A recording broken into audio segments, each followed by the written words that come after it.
he might as well just not make it if he goes to prison, which is understandable, given that his whole shenanigans that he pulls in public will probably don't work in there. But I don't know how this is going to work out. That's the other thing. The game that he uses on these young idiots, it's not going to work. No, does not work. Everyone there, they've seen every kind of game, every little quick manipulation tactic that you're going to try and use. They've all been using those tactics for years to get what they want. It is not going to work. So, yeah, when I was in prison, I experienced that as well. I'm just pretending to be you. Yeah. No, as far as you are correct in that he's going to, it looks like he will continue doing the same thing because that's what he did the entire time he was in jail. I'm saying we don't know what sort of access he's going to have to things. I did look at one that was jail. This will be prison. I don't know what sort of access he'll have to social media and so on from prison. We don't know what prison he'll be in. We don't know what the situation. Prisons in Romania, pretty terrible. If I had to guess, is he going to go there and change his ways? I would guess not. But I do know from experience, some people do. They get a dose of reality. Hey, wait a minute. I thought I could always outsmart everyone, that my manipulation techniques would always help me to overpower everyone. I could get past everything. And a lot of times he's been able to do that. And you eventually have to come crashing to the ground. And that is your only hope. And again, I'm saying that from experience. After I became a Christian, it was a couple of years after I became a Christian, I wrote letters to everyone that I'd been a dirtbag to and so on before I got locked up. I wrote one girl, she was a Catholic girl, and she wrote me back and said, I used to pray for you that you would actually like change. And she says, and eventually I stopped praying for you because I said, this is a waste of time. There's nothing more I could be wasting my time. I could not waste my time more than praying for this guy. And so there are people who do seem completely hopeless to other people. Anyway, a couple of final super chats that came up. Tate is an outstanding example of whatever he is. That'd be funny to put somewhere. Andrew Tate, an outstanding example of whatever he is. T. Turbine said Josephus would have asked some Christian. The thing is also he's terrified of going to prison, and you can see that quite often. You can even see this from when he sometimes describes his time in jail. When he was in jail, he said he was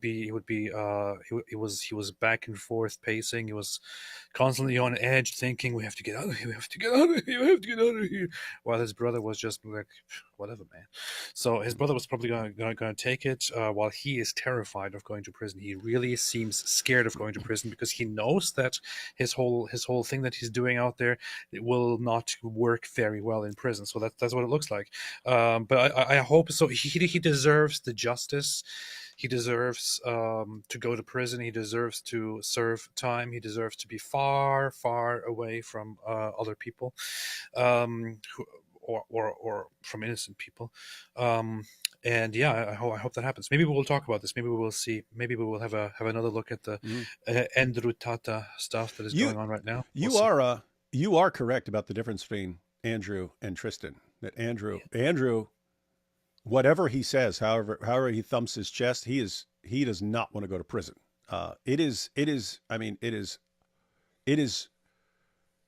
It's basically destroying your idea of yourself as the greatest mind in the world who can always get what he wants and so on. For Tristan,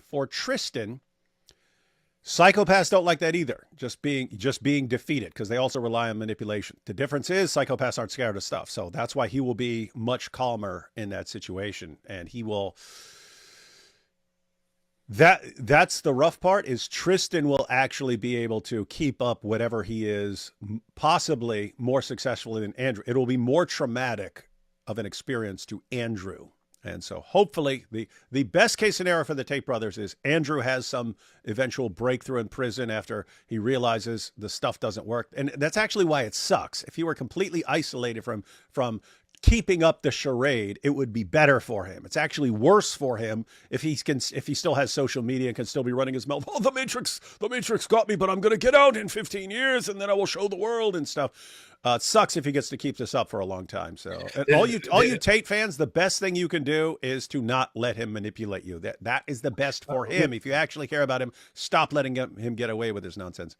We have the same view of those two guys, like many others also do. It seems that Tristan Tate seems quite unfazed by whatever is happening because he seems to have an antisocial personality disorder, while Andrew Tate doesn't have that, which is bad for him under these circumstances. He seems quite fragile and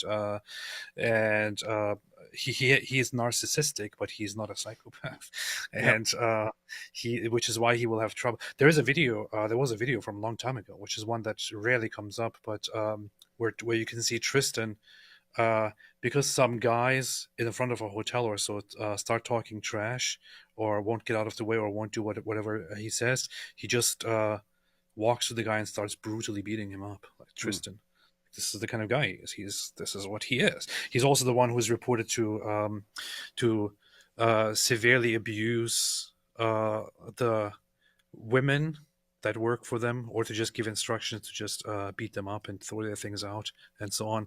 Like Andrew Tate will do this whole thing like, I'm going to have sex with you, and while we're having sex, I'm going to beat you and all that. Tristan is not like that. To him, it's just without any motive or emotion or anything. Just if you mess with me, I will just beat you up. That's it. Two different people and two very messed up people, and I hope they go to prison. And it's interesting how all this connected. Their dad was actually discharged from whatever CIA or whatever he was in or something like that. He was in an intelligence agency. He was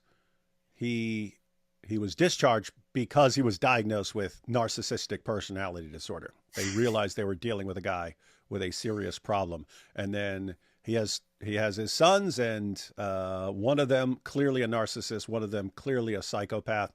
The psychopath will not want to go to prison. He will not want his manipulation. Both of those guys use manipulation. Psychopath, like the narcissist, would not like his methods to fail. But with that said, he will not be scared of prison. He will actually think prison is kind of fun. It's psychologically stimulating environment for a psychopath. And I'm saying that, like, guys, do I want to go to prison? No. Would it be fun to go to prison? There are times when things are going on. It's like, I just want to go to prison. If I didn't have a family, I'd want to go to prison, because it's like it's a different kind of life, and it's actually fun. Tristan will be fine. Andrew will have to see. Andrew will say, why don't Christians send me letters? Yeah, that's what he will. And along the lines of what I was saying, the best case scenario, ultimate best case scenario: one, they go to prison, justice is served, their money that they've accumulated is distributed to the victims and used for other things and so on, as restitution. So any fines or something like that. They go to prison. Andrew is traumatized and broken from all of everything he knows about how to get along in the world, all of that coming crumbling to the ground and him being horribly exposed. Tristan, he'll be fine. But Andrew ultimately has a change of mind and a change of heart and a change of perspective. And then, since he is a big influence to his brother adapts. Is that going to happen? Probably, almost certainly not, but that would be the ideal situation for those guys. So all of you idiots hoping that they beat all these charges and stuff, what you're saying is, we hope they become greater monsters than they are, and that their belief that they can do whatever they want and that there are no consequences for them ever, which is their downfall, that you want to actually confirm that. Yeah, you can always get away with it. You can always outsmart it. You can horribly abuse people and always get away with it because idiots will defend you. That's bad. That's bad for them. T-Turbine says, Josephus would have asked some Christians to tell him about Jesus, and Josephus used their terminology. He didn't footnote it because his contemporary readers would have realized this. That is one possibility. That is one of the reasons there are people who think that the entire thing is authentic and that it hasn't been embellished. If Tate is the answer, we need to formulate the question. Yeah. It was Roddy Piper one day. Just when they thought they had the answers, I changed the questions. I always love that. But if Tate is the answer, we need to formulate the question. Reformulate the question. I'm a moron for the typo. You're good. You're good. And Tate monetized running his mouth. You can tell. Yeah. Why not? Edward Nigma says, appreciate you, David. You saved me from moo-moo indoctrination in my early days. God bless from UK. Speaker's Corner was legendary. Yeah. No, that's all funny. And thanks for that. And maybe we'll be at Speaker's Corner again this year. We'll see what happens. I heard that prisoners getting out sometimes freak out and feel a strong need to do something to get locked up again. Did you ever get that? No, and they call that being institutionalized. They call it being institutionalized. After you've been locked up long enough, you have a problem living any other way. And so they let guys out and they end up back in prison really quickly. And in the extreme cases, they realize they just can't function on the outside. No, I didn't get like that, but no fear of prison. I know right now if I got locked up and went to prison, as soon as I go in, I'm going to see guys I knew from when I was locked up before and stuff. You realize there's nothing to be concerned about if you know how to get along in prison and so on. I wasn't institutionalized, but there's a degree of it that you learn to be comfortable. It's like living in a trailer park. You know, I grew up in a trailer park. I would have no problem living in it. I mean, I have kids. It wouldn't kind of fit in a trailer now. But if I were just by myself and I went and lived in a trailer, I'm used to that. It's normal for me. So it's kind of, you're used to it. You could get along with it, but not enough to where, hey, I can't function. I need to go get locked up again. All right, everyone. Thanks, everyone, for joining. We'll be back on AP's channel tomorrow. And I'll probably, I might go ahead and make that little clip I was talking about with combining the, how about no, I don't buy your Allah. And then Jesus is God. Yeah, I think he is. That'd be funny. Funny. Do it. All right, guys. Catch you all tomorrow. Do it.